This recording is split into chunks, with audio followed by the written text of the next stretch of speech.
So, now for the main event. Sorry we're starting a little late, but we're going to still get you out on time, I promise.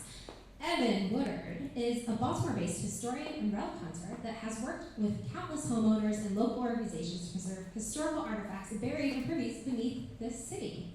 Evan donates notable finds to the Baltimore Museum of Industry. He also turns some of his broken finds into custom-made jewelry, candles, like this one, that one of those lucky 4 people won, to help fund his explorations. Learn more about his work on his website at salvageart.com. Creative Mornings Baltimore, please welcome Evan to the stage.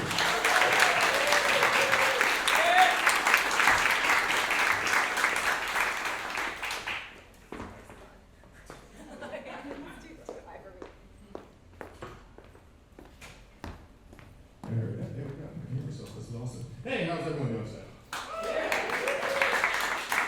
Well, first off, thank you so much for coming out. And we're going to save the elephant in the room question that I addressed on my Instagram for the end of the session. So let's get started and talk about how I got here. Like many of you, during the pandemic, I was bored. I had nothing else to do, and I was not into making sourdough bread. So I went out with my friend Matt. We started hiking, and we were finding antique bottles in the woods up near his parents' house. And during that time, I looked at these items and I was like, these are so neat. I'd always loved history. I loved antiques. I was a little kid in the antique store. My parents would take me and watching Antiques Roadshows and cartoons. That was me as this little. Trust me, I was short at one point. And that love of history led me down this path of doing research and learning about these artifacts. And I made the Instagram account back in, I think it was July of 2020. So I didn't make the account to do anything cool. I just wanted to share some old photos of bottles. Nothing crazy. And then it kind of progressed to, which one's left or right? Keep going. All right, we'll get this. I know I work in IT and I can't work this thing. Okay, there we go. So it led me down this path of research and learning about Baltimore and its history and making it relatable to you, the people that live here. And this right here is a map from 1851. Baltimore City Plan. Now, you can see that these little squares, some of them are shaded in, and that's where I knew the old homes were. So from there, by the way, that's where we're at right now, just so you have a reference, there's Greenmont Cemetery. Now, there's nothing there in this map back then. There will be something there later. But as I kept going, I learned more about the history of the city, driving around, going to places that most people don't ever go. West Baltimore, places archaeologists won't go because they were terrified. And I started digging and learning about all the history that was there and uncovering it, being able to tell that story to people that live there. So using maps like this, when I'm driving around, I could locate homes that were around during the 1850s, 1840s. So these little shaded in blocks are the actual homes that existed, and some of them still exist today. This neighborhood right here is Seton Hill. There's St. Mary's. If you're familiar with Bike Party, this is where you guys always meet. Tonight actually, yeah. Hopefully it doesn't get rained out. But so this is St. Mary's College, which was called back then. But this neighborhood is historically the French Quarter of Baltimore, which prior to doing this, I didn't know. Probably most of you guys didn't know that this was the French Quarter. After the Revolution, a lot of French people moved here. They're like, this place is really nice. Let's set up here.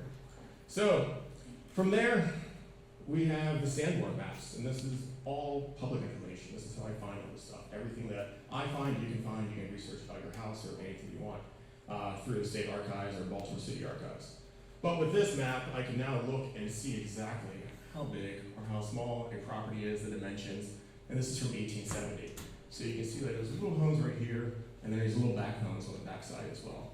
So that's where I know where to look for places that are not there anymore. If it's a parking lot or an empty yard or anything like that, that's where I start digging. Here comes the fun part. So, again, we are sitting right about here.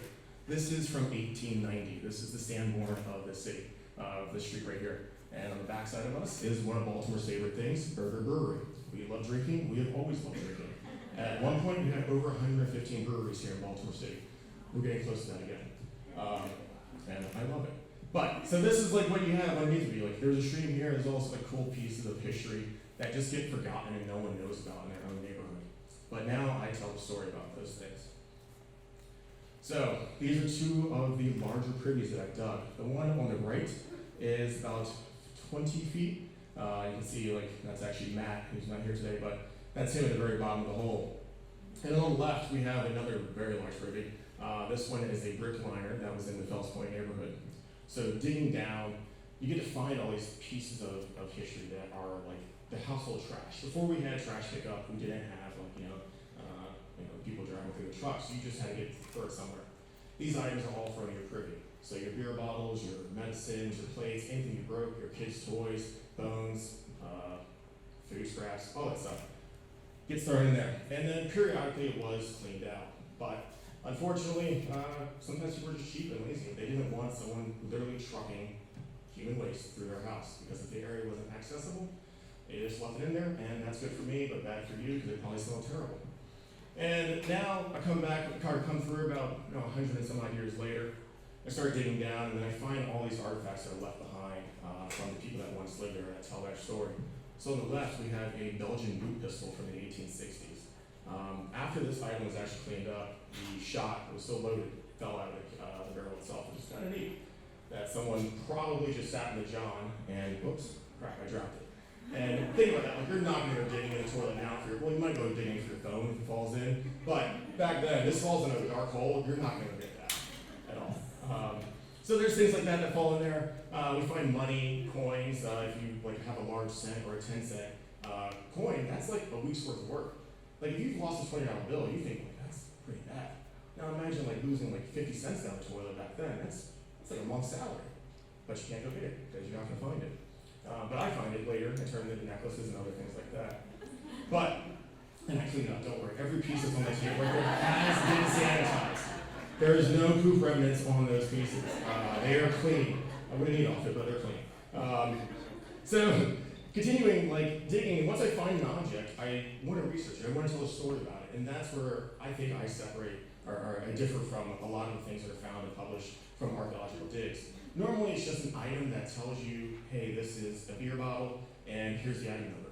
Well, instead of that, I want to tell you the story of that person and who that person was. So, for instance, one of the beers I found was from Frank Steele's Brewing Company. Now, Frank Steele was a tycoon of beer here in Baltimore City. But Frank also had the same problems that people have today. He cheated on his wife. And when he cheated on his wife with his daughter's school teacher, it became front page news in the Baltimore Sun. And everyone talked about it.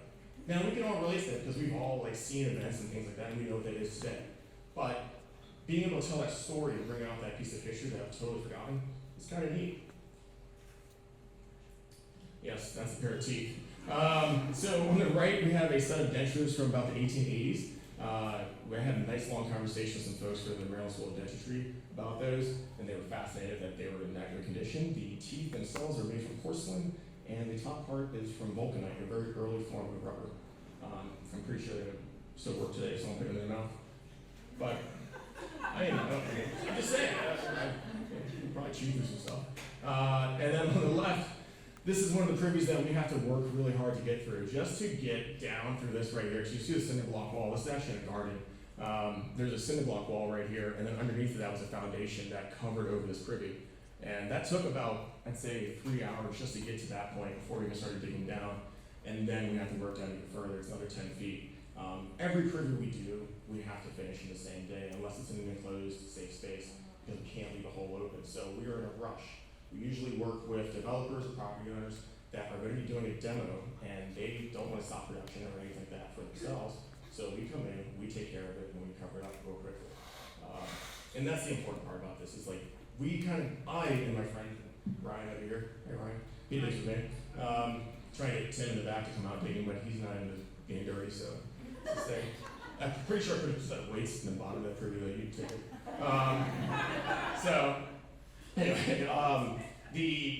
So that process is what allows me to get onto these sites now, because this stuff's going to be destroyed, and that's what's important. I want to save history no matter what. Even if it's going to be destroyed, let's get out there, let's get it, and keep moving. Okay, so as I continue doing this, instead of just finding the artifacts and writing a story and just putting it aside, I learned how to restore them. This is a 1840s water pitcher from France that I found the majority of the pieces. There's a few pieces you can see at the bottom that are missing on the right, and that's just another way to tell a story and make it relatable to you. That you have this piece now that you can see and understand how it was used, and it's not just like a fragment or a shard. So when I find that items, everything gets dumped into a large bucket, and I have to work through that bucket. It takes about a month and a half to go through an actual trash can full of pottery, from sorting to cleaning to getting to this point. And then anything that's left over that doesn't go back together, instead of letting it sit in a box or go to waste, I started turning into jewelry. So that way you now have a piece of history from Baltimore. You can tell the story, you have the context of it, you know exactly where it came from. I can give you all the information. And you gotta tell that story yourself to your friends. And be like, hey, look at this cool thing, you know? And we also do the screening. So this is the fun part of the process. Like before, it was a lot where we just take things out of the whole. And then after working with the University of Maryland archaeologists, I saw that they had this like little device, this little screen right here. And I was like, we should get one of those. How can we do this better? How can we continue to find more information while preserving the history and teaching other people? So got the screen, started taking notes, and then now we screen every piece of dirt that comes out of that hole. We find all sorts of small items, rings, like the one I'm wearing around my neck right here. This is from 1791. Traces it all the way back to the guy that manufactured it, where he came from, and all his little story. If I can get us that one a little bit. But finding these small items helps us build a bigger picture of the home and who lived there. There are things like we'll find inkwells or things like that, marbles, so we know a kid lived there. If you find a bunch of inkwells, you know that they were literate, they know how to write. Sometimes you don't find that kind of stuff, and you're like, well, they were just a servant, or they didn't know how to read or write. All these little pieces paint a bigger picture for me to have the information and share it with other people. And as far as this ring, this was a really fun piece right here to do the research on. So I had the house address, so I started with that. Here in the city of Baltimore, you can use SDAT to look up the property name, and then it has a record number that goes with it. From there, you can work backwards, and we worked all the way backwards to 1799 to find out who originally purchased the house. And once I knew who that was, I went to Smythe Jewelers to figure out what this ring was made of. I knew it wasn't gold, it was some type of copper or whatever, but it was a very specific copper alloy called pinchbeck. Pinchbeck was a type of fool's gold that was used by coach builders and watchmakers. And this was also a hand-hammered ring, which went out of style in 1751. So the guy that owned the house was a coach builder and clockmaker. And he actually made this ring for himself, for his wife, and around when they got married in 1791. So unfortunately, I'm guessing one of them went to the trash or to prison one day, dumped something, and the ring fell off and it fell in a hole.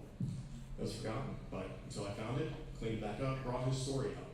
And now this ring has seen more than he could have ever imagined from around the world. It's been over to Germany, Czech Republic, Netherlands, like Canada. Like his story's still living on because this stuff would have just been lost. So it's kind of neat to, keep it going. There we go. All right. That's me. You guys, that's obvious.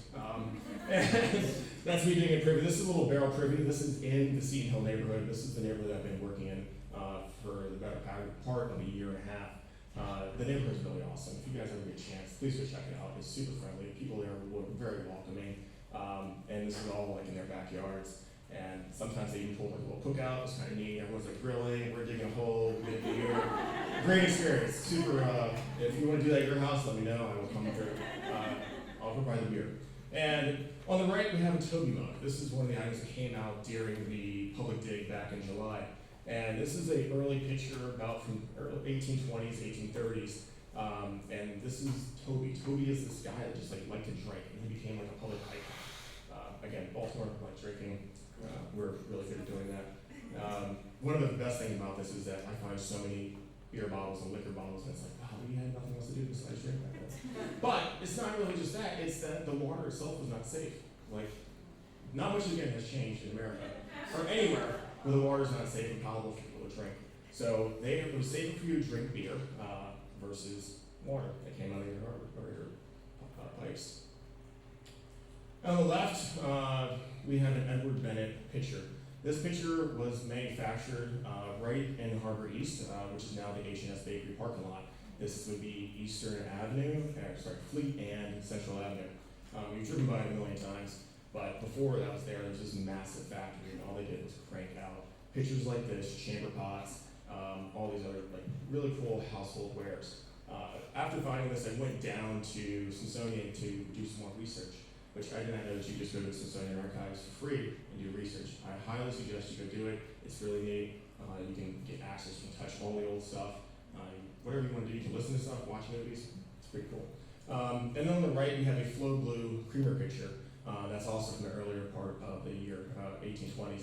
And now, this is called Flow Blue because of the style and the blue color of the item right here. So that is caused by when they're firing the piece, they're throwing lime inside the kiln, and it causes this blurry effect. So before, it was pretty sharp and like detailed, like the left piece, but once they threw that in there, it made it look like that. It's a pretty popular style that's kind of stops and drops off around the 1880s, 1890s. So I guess my whole thing is about death, right? So how did I learn all this stuff? Well, I like researching. It's kind of my thing. I want to go there. I want to learn as much as I can about an item, and I don't stop until I do. That's kind of how this whole thing just kept going. Again, I did not expect to be here. If you had asked me back in 2020, what would I be doing today? Probably just sitting at my desk in my office, but now I'm here, and I love it.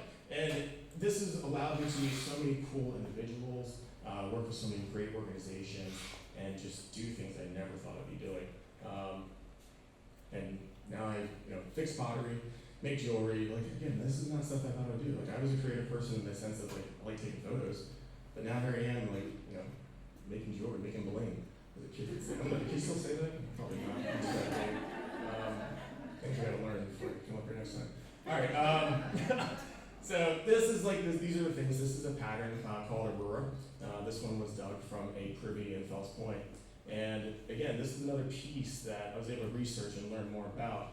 And it came out in 3 actual plates, but only one of the plates had enough to put back together. The other 2 were just missing way too much. So I started turning them into jewelry. This is one of the first pieces that I actually turned into jewelry. It was just a neat process of learning through. I worked with Broken Plate Jewels. I don't know if you guys know her. She's awesome, great artist here in the city. Originally, I was giving her pieces from the privies, and then she's like, "Why don't you just do it yourself?" She taught me how to do it. I'm so thankful for that. It's a really cool, giving back. And there's more stuff. This is not an ad, I swear to God. But yeah, these are just more pieces that you have different stuff.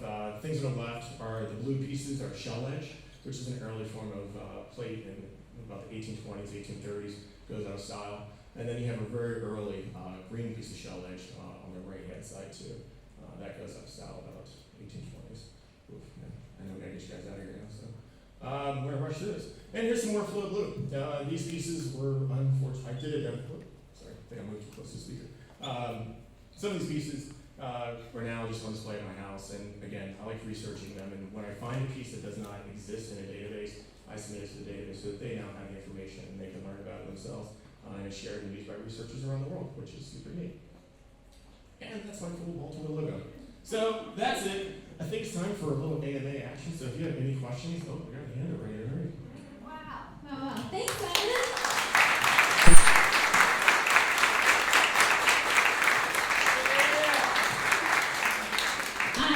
I saw a hand already. Yours, right? I usually kick off the Q&A when you guys are thinking about questions, so we already got one, so let's do it. Yes, I was actually listening, not just wondering my questions. I have a couple questions. Can I just do one, or? I'm an only child. I should get more. I'm only child too. That's why you're so weird because you're only child. Very cool. Anyway, so one question I have is, how long does it? What is that process of getting the permission to go dig? Does that ever happen that day, or what's that like? Yeah, so permissions vary from house to property to it's all dependent. A lot of times we do drive around, just start knocking on doors to explain what we do, what we're looking for. We bring like a little show and tell kit, basically, here's a beer bottle, and people in Baltimore again, like, oh my God, that's really cool. So they're like, that's in my backyard, and I tell them, and they're very into it, they'll let us in. But for larger properties with developers, it's a permit process. I do have to have my insurance and everything like that. That's why I also have the LLC, everything runs through my business. So that way, they're like, you know that you're covered, we're not gonna mess anything up. And then for parking lots, things like that, we also guarantee that we will repay and do everything for free. So it's basically you get this service to fix this giant sinkhole in your parking lot on your property for free, as long as we get to go through all the artifacts, keep things. We do leave things with the homeowner too. Because we want you to have something that's like show and tell. Because when your friends come over, I want you to be like, hey, here's this beer bottle. Like that's what I want. So. Maybe I have 2 more questions. But the next one is about stories. I think that's something I've been interested in lately. I'm an archivist in training, a photographer as well. So when you were telling that story about the ring that fell in maybe they were taking the trash out, and everyone's like, oh, ha, ha, ha. And I'm like, but that may not have been what happened at all. So it's interesting that even in present day, you're telling stories that are possibly true and possibly totally not. Yeah, it's interesting to think about like how the ring ended up in there. Could it have been thrown in there and swept up? Possibly. But it's looking at the different ways of how you handle trash. If you ever like carried something and like I have a ring on, and I've many times like thrown stuff down and then my ring falls off. So it's like the most probable outcome. Obviously, yes, it just could have fell in there. It could have been a cold night, slipped off their finger. No, I don't want to do this anymore. The what? What if one of them was just like, I don't want to do this anymore? Well, I know that they were still married, so after the fact, yeah. Okay, my last question then for now is what, if any, does your racial identity, the role of that play in your work, particularly dealing with gentrification and history and urbanization, blah, blah, blah? The one thing I do like about this is that I am in this, I'm not the first person to do creative digging here in Baltimore. It's been around for ages, probably since like the 60s or 70s. But I am like the first black person to be doing this. There are other people out there that dig it, no one else looks like me. But now I have a way to show representation and teach others that they can go out there and do this. But I'm also digging in black neighborhoods. So I don't feel like I'm like stealing from them or anything like that. Like I had some guy call me a looter. One, looting is what the British Museum does. I ask for permission, and I get the permission, and then I go and get everything out of it. So that's the address most people want to get. But, yeah, well. Hi, I too am an only child. And I work in historic preservation. I was also interested in the storytelling piece of it because we touched on it in the end when you were talking about searching for something that may not be in a database and entering it so that people can learn about it. But like for the jewelry pieces or anything that might go from you to a consumer, like do you find a way to tell the story about how it was found and pass that to them as well? Yep. On the back of all those boxes back there actually has the date, the information about the artifact itself, as much as I can find. Now, a lot of those are such small pieces that I unfortunately just cannot identify. I can tell you what type of pattern it is, or I can give it like a cool name, but the piece that's going to be the most important is probably the date, and that's about all I can give them. Good morning, Creative Morning. I'm not an only child. Just closing.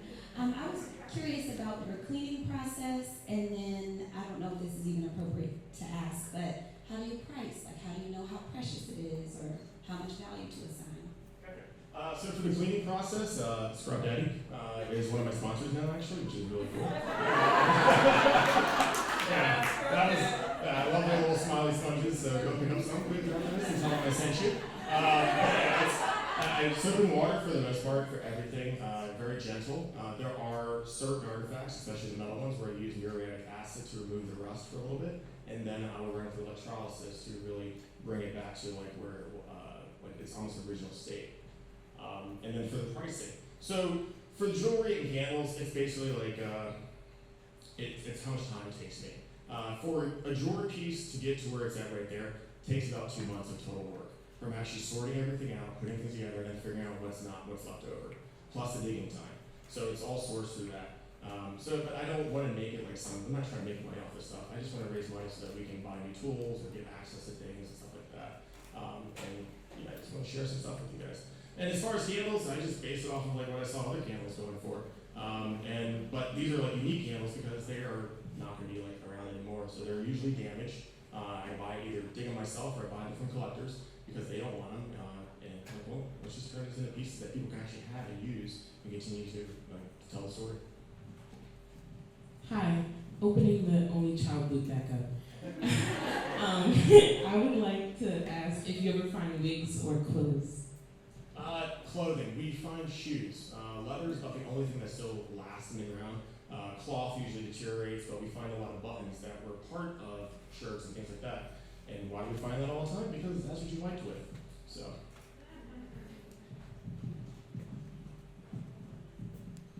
Hey, good morning. I'm one of 8 kids. I don't know what it's like to be one kid. Anyway, so I'm curious if you end up closing the loop on artifacts that you find, and do they end up back in a museum? Do they end up? I know you're a few years into it, so maybe that's. Yeah, so when I first started, I actually reached out to the Baltimore Museum Ministry within like the first month. I was like, I'm finding these things. Are you interested in having them? And then so I started setting aside, and they're like, yeah, we'll take them. But then some archaeologists came in and said that what you're doing is wrong, and you cannot be doing this, and yada, yada, yada. Because they were like afraid that I don't have context. So here's the fun thing about this, and as you guys all know, Instagram only allows you 2,200 characters in a post. For a video, it's 90 seconds. I don't have time to add all that information in there for citing and sources.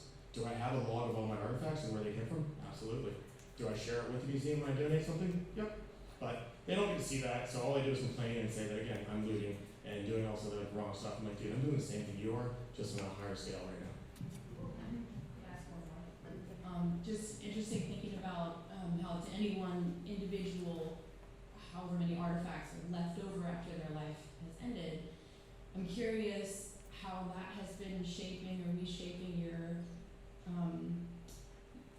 perspective on your own footprint in the world. Like, take that in an environmental direction if you want, but don't feel pressure to. I'm curious how you think about that now. That's such a valid point. Like, if you think about how much trash you throw out every day, how much, like, if you went through your trash can right now, what would your life, like, what would an archaeologist think about you? Oh, they ordered a lot from Amazon, or they had a kid. There's all this information that is there. And as far as, like, recycling, because I try to do that, I know Baltimore doesn't have the best recycling program, unfortunately, but you gotta do what you gotta do. My footprint is pretty small, thankfully I don't drive around anymore as much. I only back and forth to sites. I try to conserve as much as possible. I mean, listen, ask me anything. Go ahead, Tim. No, I'll come to you. Good morning. Just so everybody knows, I used to live with Evan, and it's been really awesome to see his progress with all of this and how much he actually puts passion into this. I know for a lot of people, they started out, like you said, making sourdough bread and banana bread, and then just kind of gave up on it. So it's good to see that you continue with it. So my question would be, what's next for Salvage Art? Where does the future go from here? Future goes to a couple places. I started doing more speaking engagements. I have a signed production contract with a network here in America.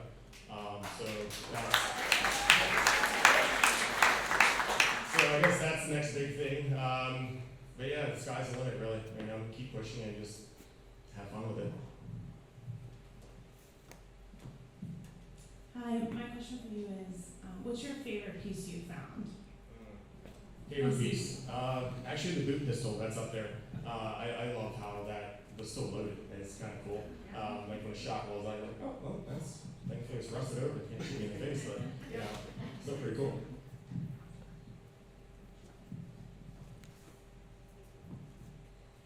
In your talk, you mentioned a lot of things that this new hobby and now work has solidified about that you already knew about yourself, but doing this work and doing it for 2 years now, have you learned anything new? Yeah, I used to hate talking in front of people. Like I was super shy.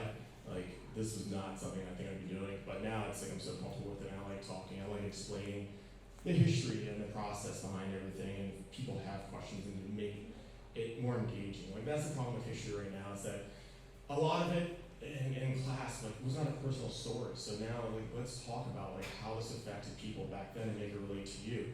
And that's like my big like driving factor. It's like I can look at other accounts and see that they find the same thing, so no one's telling that story anymore. So Evan, to kind of close out the Q&A, how can people keep in touch? How can they follow your work? Like what's the best way to support you? Instagram, Salvage Arc, ARC, and Facebook on the same thing under Salvage Arc. I do have a YouTube channel, but I don't use it because I just, yeah. But Instagram and Facebook are the best two ways. If you see me around town, say hi. Usually. Thank you so much.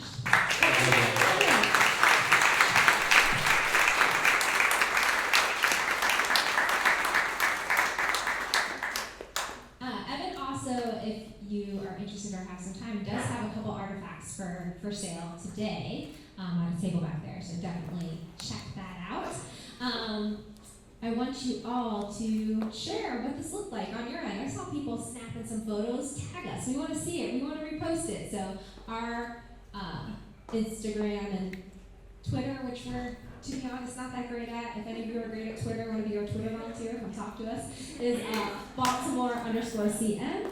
And then I want to highlight for you to please save the date for October 28th, where we will be welcoming Copel Leanne to speak on the topic of ethos. And we're going to be down at Sandtown Furniture in their new spot. It's super cool. So hopefully you all can join us next month. And so with that, let's close it out. As we've been closing it out, if you've come recently, I know a lot of you are first timers, so shout out to y'all. I hope you had a great morning. So we're going to do a couple collective breaths together just to kind of close out our time. So, close your eyes, don't close your eyes, put your hands on your heart, your lap, whatever feels good, just be comfortable. We're going to do 3 breaths, all right? So breathe in and out, in and out. One more time, in and out. Thank you so much for joining us at Creative Mornings this morning.